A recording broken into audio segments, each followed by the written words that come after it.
Good morning दोस्तों, आप सभी का आज की क्लास में।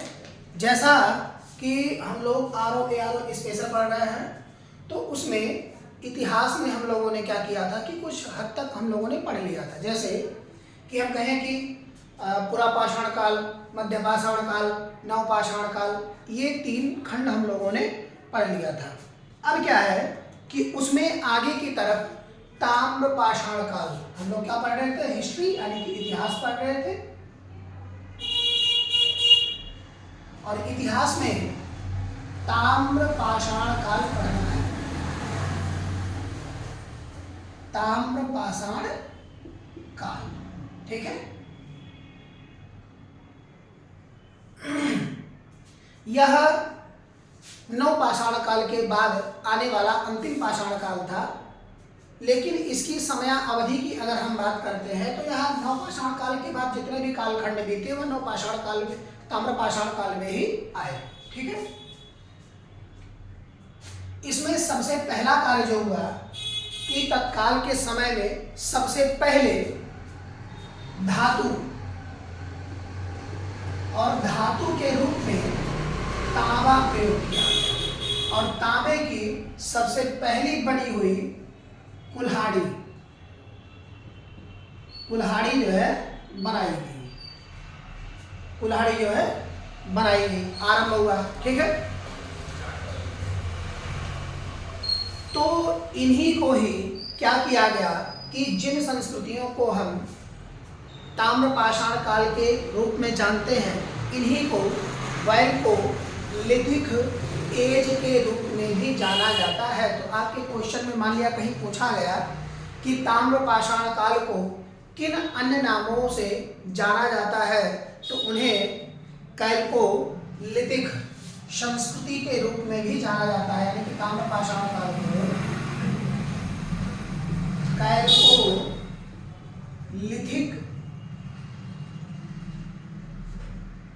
के रूप में भी जाना जाता है, ठीक है। इसी को कैल्कोलिथिक संस्कृति भी कहते हैं। कैल्कोलिथिक संस्कृति ये भी कहते हैं इसमें, ठीक है।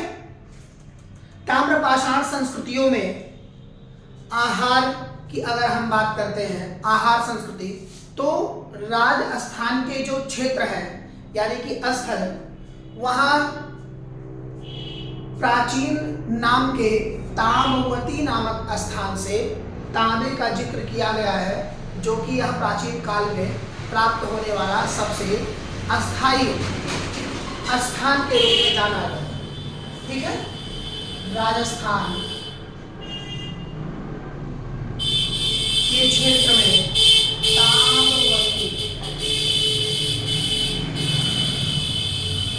ताम्रवती, ठीक है, ताम्रवती नामक प्राचीन स्थान, ताम्रवती स्थान, यहां से तांबे को निकाला जाना माना गया, ठीक है। नवदा टोली ये मालवा की संस्कृति से संबंधित है। मालवा ये भी राजस्थान का ही क्षेत्र है, ठीक है। यह क्या है, नवदा टोली, नवदा टोली, ठीक है। ये कृषि संबंधित है। ये क्या चीज है, कृषि संबंधी, ठीक है। यहां से फसल उगाने के साक्ष्य के रूप प्राप्त हुए हैं या प्रदर्शित हुए हैं या मिले हैं, हम ये कह सकते हैं। वहां से कौन सी थी, नवदा टोली, ठीक है, नवदा टोली। इनाम गांव तथा दयामाबाद, इनाम गांव तथा दयामाबाद, ये दो ऐसे स्थान हैं, ये दो तात्कालिक ऐसे स्थान हैं जो प्रमुख सांस्कृतिक स्थली या कृषि सांस्कृतिक स्थली के रूप में जाने जाते हैं, ठीक है। इनामा गांव और दयामाबाद, ठीक है। तो ये इन्हीं दोनों को जोरवे संस्कृति से संबंधित बताया गया। जोरवे संस्कृति, जोरवे संस्कृति से संबंधित बताया गया, जो कि एक प्रमुख स्थल के रूप में है, ठीक है। और यही जो ये आपका दयामाबाद है, इन्हीं दयामाबाद से भारी मात्रा में कांसा प्राप्त हुआ है। क्या प्राप्त हुआ है? कांसा, भारी मात्रा में, यानी कि शीशे की वस्तुएं मिली हैं। शीशे की क्या मिली है? वस्तुएं मिली हैं, ठीक है। मृदभांड,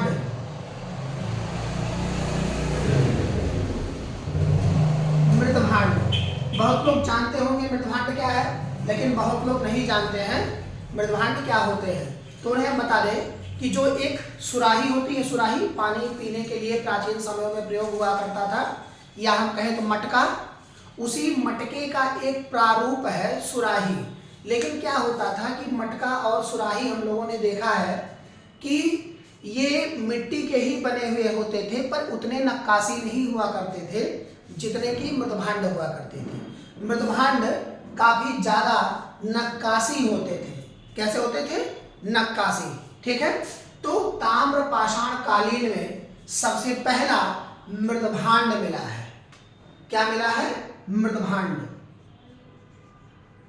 ताम्र पाषाण काल में, ताम्र पाषाण काल में सबसे पहला मृदभांड प्राप्त हुआ है, ठीक है। अब इसके आगे है महापाषाणिक संस्कृतियां, ठीक है। महापाषाणिक संस्कृतियां,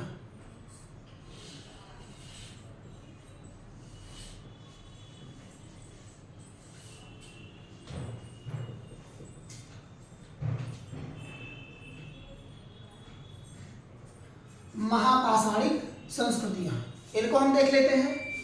नवपाषाण काल की समाप्ति के पश्चात दक्षिण भारत के क्षेत्रों में महापाषाणिक संस्कृतियों का उदय हुआ। तत्काल के समय में इन लोगों में मृतकों के अवशेष से संबंधित रखे गए वस्तुओं के साक्ष्य सुरक्षित रूप से बड़े बड़े हथियारों के रूप में भी प्राप्त हुए, ठीक है। जैसे कि कुछ ऐसे क्षेत्र हैं जहां से प्राप्त हुए, यानी कि पत्थरों के बने हुए औजार, पत्थरों के औजार,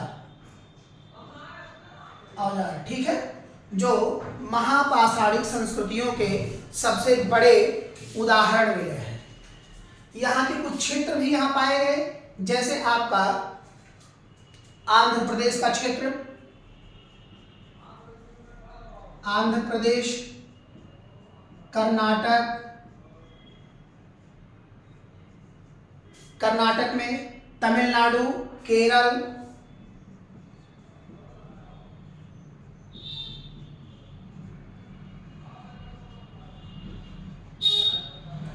तमिलनाडु, केरल, विभिन्न पुरास्थलों से इस प्रकार की समाधियां प्राप्त हुई हैं, ठीक है। यहां से सभी जगहों से बहुत सारी समाधियां प्राप्त हुई हैं, या हम कहते हैं कि मिली हुई है, ठीक है। अब इसके बाद हम लोग आते हैं हड़प्पा सभ्यता, यानी कि सिंधु घाटी की सभ्यता। तो ये आप लोगों ने जानकारी कर लिया, इसको आप लोग इसको नोट कर लीजिए। अब इसके बाद हम लोग आगे की तरफ चलते हैं, ठीक। अब हम पढ़ेंगे हड़प्पा सभ्यता या सिंधु घाटी की सभ्यता।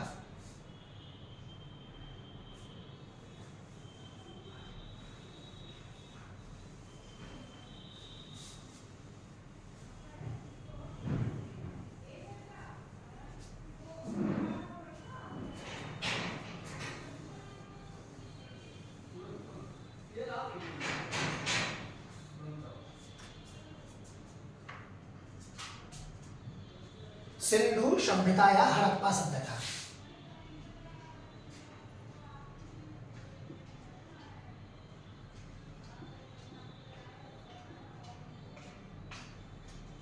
हड़प्पा सभ्यता, ठीक है। इसी को हम सिंधु घाटी की सभ्यता कहते हैं, ठीक है।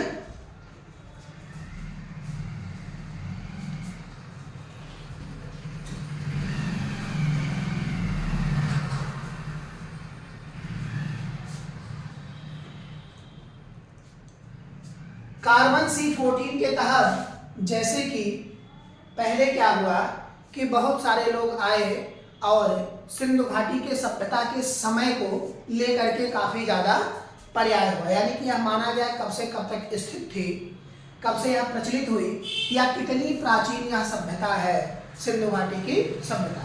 लेकिन क्या हुआ, जब पता न लगाने के कारण कार्बन C14 के तहत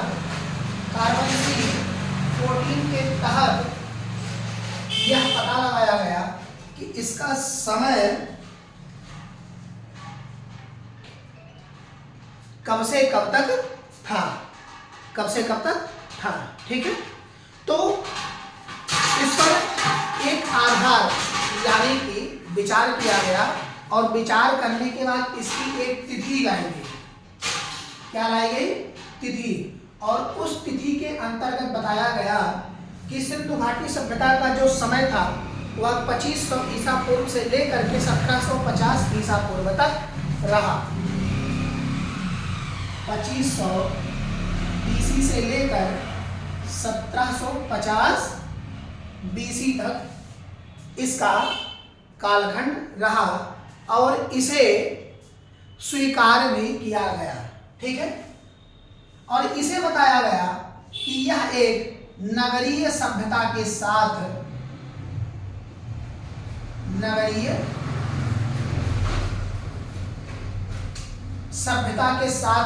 विकसित था, जो कि इसे कांस्य युगीन सभ्यता कहा गया, यानी कि कांसे की सभ्यता, कांस्य युगीन सभ्यता, कांस्य युगीन सभ्यता इसे कहा गया, ठीक है। कांस्य युगीन सभ्यता इसे कहा गया, ठीक है। अगर हम हड़प्पा सभ्यता के विस्तार की बात करते हैं कि इसका विस्तार क्या था, इसकी खोज 1921 में 1921 AD दयाराम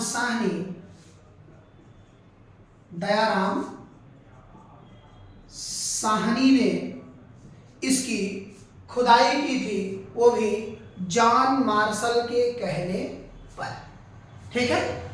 जॉन मार्शल के कहने के बाद दयाराम साहनी ने 1921 में हड़प्पा सभ्यता की खुदाई की, या हम कहें कि सिंधु घाटी सभ्यता की खुदाई इन्होंने की। इसका विस्तार जो था यह उत्तर प्रदेश के कुछ, अगर हम कहें तो उत्तर प्रदेश, राजस्थान का कुछ क्षेत्र, पंजाब के क्षेत्र और उसके बाद मिले हुए नीचे के कुछ, जैसे कि भारत के कुछ क्षेत्रों में, अभी हम कहें जैसे जम्मू कश्मीर, मांडा, उत्तर में मांडा यानी कि जम्मू कश्मीर, चेनाब नदी के क्षेत्र को लेकर के, दक्षिण में दयामाबाद, महाराष्ट्र प्रवरा नदी के क्षेत्र को लेकर के, उसके बाद पूरब में आलमगीरपुर, मेरठ जो कि हिंडन नदी के क्षेत्र को लेकर के, और पश्चिम में सुतका गंडोर, बलूचिस्तान, दास्त नदी तक के क्षेत्र को बताया गया, ठीक है। ये सारे के सारे क्या थे? क्षेत्र थे, ये सारे के सारे क्षेत्र थे। अब जैसे जम्मू एंड कश्मीर, ठीक है, जम्मू एंड कश्मीर, यहाँ का जो क्षेत्र था ये मांडा था, मांडा। और मांडा जो है यह चिनाब नदी का क्षेत्र पड़ता है। कहाँ का? चिनाब नदी का क्षेत्र पड़ता है, ठीक। ये आपका उत्तर में स्थित था, उत्तर में, ठीक है। अब इसके बाद दक्षिण के क्षेत्र की हम बात करते हैं। दक्षिण में जो था आपका, यह था दयामाबाद, महाराष्ट्र, प्रवरा नदी।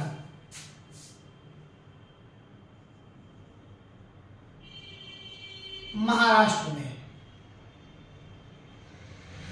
महाराष्ट्र को MH हम लिख देते हैं, महाराष्ट्र। ठीक है, दयामाबाद,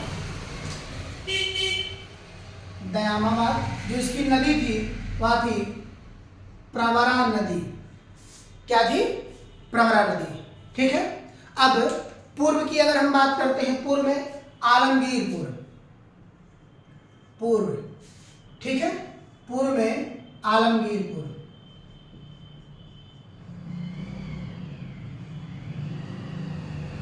आलमगीरपुर। ठीक है, यह मेरठ का क्षेत्र था जो कि हिंडन नदी पर था। मेरठ हिंडन नदी, हिंडन नदी का यह क्षेत्र था। ठीक है, हिंडन नदी का यह क्षेत्र था। उसके बाद आपका अब कौन सा क्षेत्र बचता है? उत्तर, दक्षिण, पूरब, अब बचता है पश्चिम। ठीक है, तो पश्चिम में आपका बलूचिस्तान, पश्चिम में, पश्चिम का जो क्षेत्र था वह था ये आपका अफगानिस्तान, अफगानिस्तान। और ये अफगानिस्तान का जो क्षेत्र था आपका, यह था सुतका गंडोर। ये अफगानिस्तान में बलूचिस्तान था।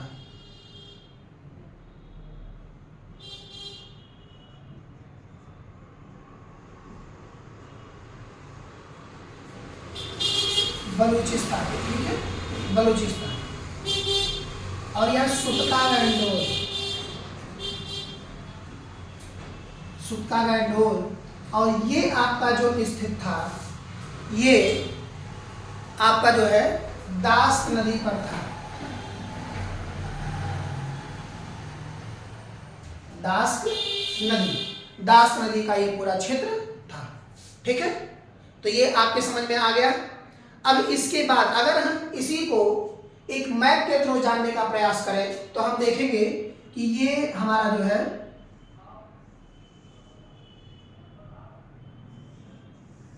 भारत का क्षेत्र है,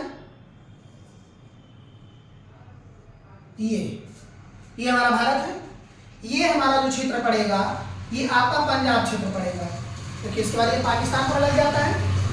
तो यहाँ ये जो आपका पंजाब का क्षेत्र है, तो यह जम्मू कश्मीर के क्षेत्र में आप देख सकते हैं, ये थोड़ा त्रिकोणीय श्रृंखला के रूप में थी। ये जम्मू कश्मीर हो गया। तो जम्मू कश्मीर में क्या था? मांडा, ठीक है, जो कि चिनाब नदी के क्षेत्र में था। उत्तर में उसका दक्षिण में चलेगा ये महाराष्ट्र का आपका क्षेत्र, ठीक है, MH। और महाराष्ट्र में आपका क्या था? दयामाबाद,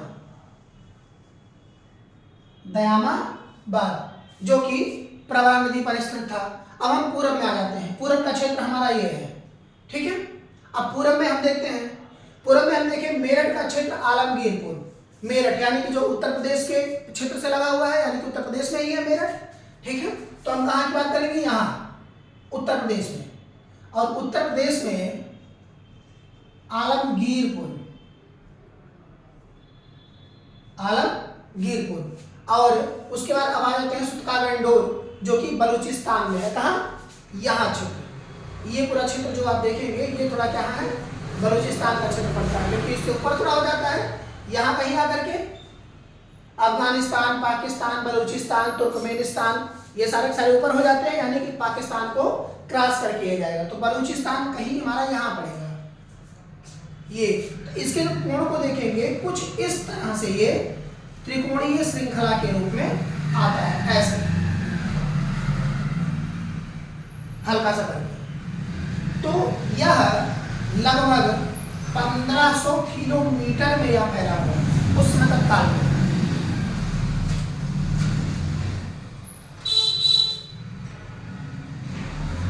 तो ये आपके समझ में आ गया होगा। अब इसके बाद जो है, जब हमारा भारत स्वतंत्र हुआ और भारत स्वतंत्र होने के बाद जब इतिहास के कालखंडों को खोजा गया, ठीक है, तो सबसे ज्यादा जो पुरातात्विक स्थल पाए गए, सबसे ज्यादा पुरातात्विक स्थल खोजे जाने के बाद वह गुजरात में पाए गए। कहाँ पाए गए? गुजरात में। गुजरात में सबसे ज्यादा लगभग 200 स्थल पाए गए। कितने? 200 स्थल के आसपास गुजरात में पाए गए, ठीक है, खोजे गए स्थलों में।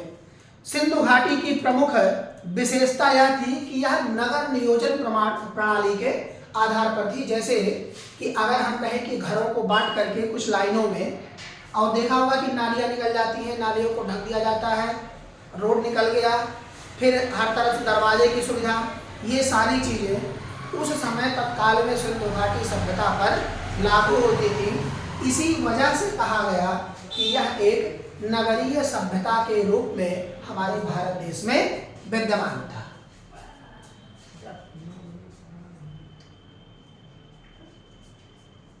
हमारे भारत देश में विद्यमान था।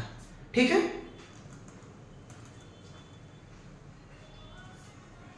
ये समझ में आ गया। अब जैसे अगर हम कुछ स्थलों की बात करें, ठीक है, जैसे पहला स्थल धौलावीरा।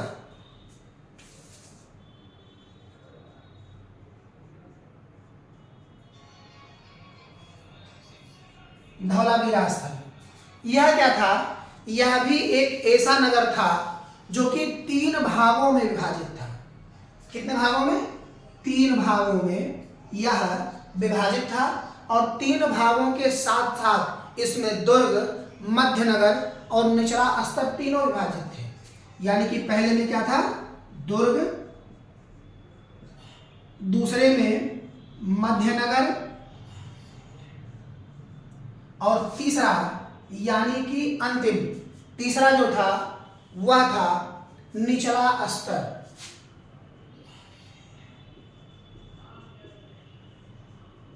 निचला स्तर। ठीक है, तो ये आप सबके समझ में आ गया।